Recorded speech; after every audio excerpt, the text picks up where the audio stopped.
तो चलिए, वो स्टॉक जो फंडामेंटली मजबूत है, प्रमोटर अच्छे हैं, कंपनी का कारोबार ठीक है, फाइनेंशियल में दिक्कत नहीं है, इन्वेस्टर्स भी अच्छे हैं, सब कुछ ठीक है, फिर भी शेयर चलता नहीं, क्यों नहीं चलता और चलेगा कब? ये दो सवाल आपके मन में हमेशा आते हैं उस शेयर को खरीदने के बाद। तो पहले सवाल का जवाब पहले लेते हैं कि ये शेयर चलता क्यों नहीं। बताइए डिम्पी, कौन सा शेयर है आपके पास?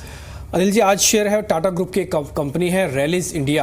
आप इस पे ध्यान रख सकते हैं। पहले कुछ एक फाइनेंशियल्स देख लेते हैं, क्योंकि ये शेयर का फाइनेंशियल्स देखना बहुत ज़रूरी है। ये एग्रो बेस्ड कंपनी है, इसलिए पहले इसके फाइनेंशियल्स जानते हैं, बाद में इसकी वजह देखते हैं। वही वजह अपने आप में बहुत दिलचस्प है, बहुत इंटरेस्टिंग है, और आप देखेंगे कि इन्हीं वजहों से ये शेयर इस कैटेगरी से बिल्कुल बाहर हो जाएगा। शेयर चलता क्यों नहीं वाली। पहले इसका जरा आप चार्ट देखिए, 19% का नेगेटिव रिटर्न दिया साल के अंदर। जब पूरा बाजार चल रहा था ये शेयर नहीं चल रहा था, निवेशकों के इसने वेल्थ को इरोड ही किया। अब इसके जरा फाइनेंशियल्स देखें, क्या कंपनी ने अपनी बैलेंस शीट में वैसी कुछ पोजीशंस बनती हुई देखी है? ऐसा हमको कहीं दिखा नहीं खास। टाटा ग्रुप की कंपनी वैसे भी कंट्रोल इनका अच्छा मैनेजमेंट का रहता ही है, 50% स्टेक प्रमोटर का है। अब आते हैं पहले इसकी सालाना आय के बेसिस पर कि इसकी आय कैसी है। अगर आप देखें 1611 करोड़ रुपए की आय थी आज से करीब 2 साल पहले, यानी कि 16 में 17-18 होते 1821 करोड़, यानी कि बढ़ते हुए क्रम में है। आय से ये साफ तो पता लग रहा है कि कंपनी के प्रोडक्ट लगातार बिक रहे हैं। मार्जिन हो सकता है अलग ऊपर नीचे होते जाएं, लेकिन आय को लेकर ये लग रहा है कि कंपनी का कारोबार काफी अच्छा चल रहा है। पहला टिक हो गया। दूसरा आता है इसका मुनाफा। आप इसके मुनाफे का अगर ट्रेंड देखेंगे तो एक 2017 की अगर मैं बात करूं, फाइनेंशियल 17 की, वहां पे 297 करोड़ का इनका एक अच्छा प्रॉफिट आया था, और ये उनके कुछ नए प्रोडक्ट के साथ भी था।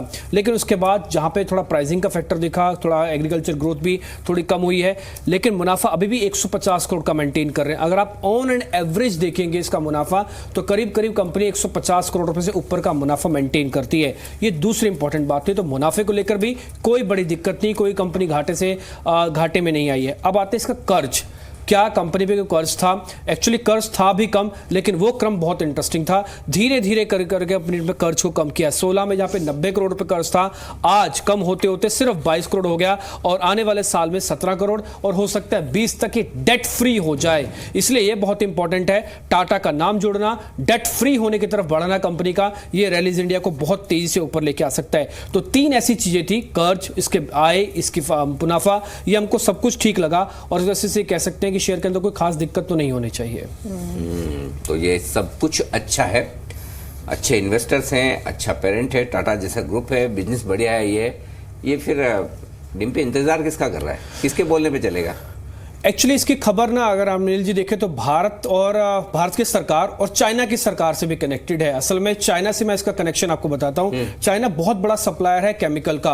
अब चाइना की अपनी एनवायरमेंट मिनिस्ट्री ये सोच रही है कि वहां पे केमिकल्स के प्रोडक्शन को थोड़ा कम किया जाए। आपको पता है स्टील के प्लांट तक वहां पे बंद कर दिए जाते हैं। अगर उन्होंने कदम उठा लिया तो आप देखेंगे रैलीज इंडिया को बहुत जोरदार बेनिफिट होगा, क्योंकि चाइना के प्लांट बंद होने से सीधा इनके प्रोडक्ट की मांग बढ़ जाएगी। 70 देशों को ये खुद सप्लाई करते हैं, तो ये बड़ा ग्लोबल जाइंट है, और चाइना का एक खबर आने से ये बहुत बड़ा बेनिफिशियरी हो जाएगा। ये सबसे इंपॉर्टेंट था। दूसरा, पेस्ट को लेकर खतरा है। आपको मालूम है कि पिछले 1.5-2 साल के अंदर पंजाब जैसे बड़े ग्रामीण इलाकों में भी सफेद टिड्डी नाम की एक इंसेक्ट आ गया था, जिसने कपास की खबर को काफी नुकसान पहुंचाया था। अब सरकार इस कंट्रोल को लेकर, पेस्ट कंट्रोल को लेकर काफी तेजी से काम कर रही है। हो सकता है कुछ रियायतें मिल जाएं। तीसरी बात है कि गन्ना किसानों को अभी सरकार ने 8,000 करोड़ दिया। कर्नाटक के अंदर 8,000 करोड़ का राहत पैकेज आया, और ये चुनावी साल है, राहत पैकेज की झड़ी लग सकती है। ये सारा का सारा सीधा सीधा किसानों के ही हक में जा रहा है। आप इनको इनकी डिस्पोजेबल इनकम भी समझ सकते हैं, जो सरकार राहत के तौर पर देती है, जो इनके हक में चली जाएगी। चौथी बात, सरकार दाल और ऑयल सीड के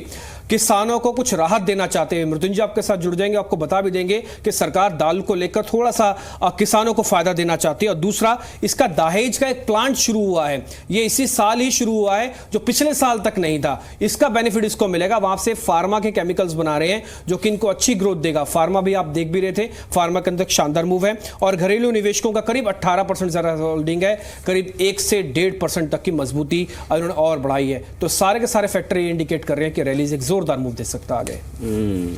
तो ये है वो स्टॉक जहां पर सब कुछ बढ़िया है। अब इंतजार है किसी अच्छे ट्रिगर का, जिससे कि ये चलना शुरू करे।